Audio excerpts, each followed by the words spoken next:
Well, welcome back, part 2 to What to Chuck. This was a little over a 15-pound chuck roast, and the butcher at the grocery store hooked it up. I came home and just bagged it. So we've got beef chunks we'll get into. We got an end cut, which is basically a ribeye. We have the chuck eyes. There's 4 of them here. This all came down to about $6.99 a pound, you guys. So these are the eyes. These are small 8-ounce, basically ribeyes. I've seen them where they're not so fatty.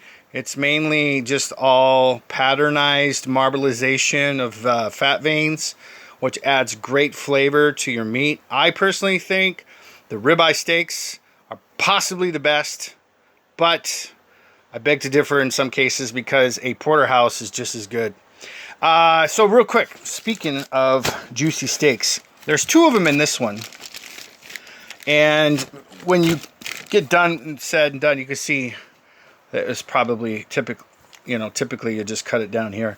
There's 4 in here, maybe even double it up to 8 depending on the size. So we'll probably just do 8-ounce. We don't eat a lot of red meat. Here's another 4-pack. So we got that. These are 1-inch thick. This is a 4-pack here. I cut it along the vein line and made strips. So New York strips here. A somewhat kind of a ribeye, you know.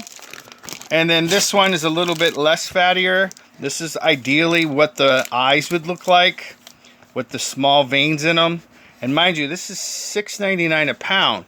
If you went to the store and paid for ribeyes, they're about $15.99 a pound, which we got $15.73 invested in these 2 pounds or so, a little over 2 pounds of those.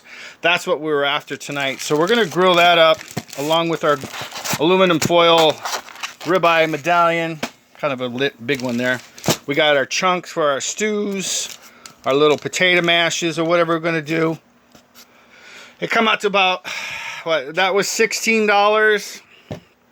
This was about 80, so 95 bucks I think out the door. So it's a hell of a savings. So this is just a tip I wanted to share with you guys. Chuck roast is the it is the most common chunk of meat that is sold at, I would say, any given grocery store. I'm going to go on a limb there. They should have it in stock daily. So you could just call up your local grocery store, ask them if they have it, have them slice it up to 1-inch.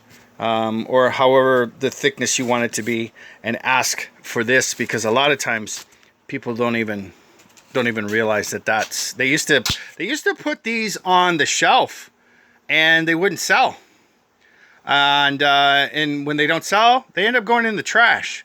I'm telling you, this one is not ideally perfect. You want it to look, here, let's show you. You want it to look like that, where it has just focus.